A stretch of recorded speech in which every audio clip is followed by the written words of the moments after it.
Motorcyclists have 38 times the risk of death or serious injury, regardless of whose fault it is. Lane splitting increases the risk.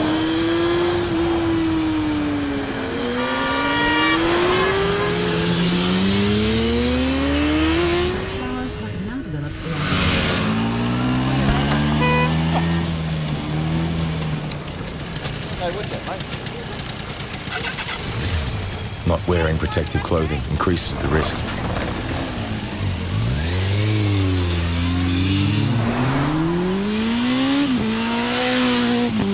Speeding increases the risk.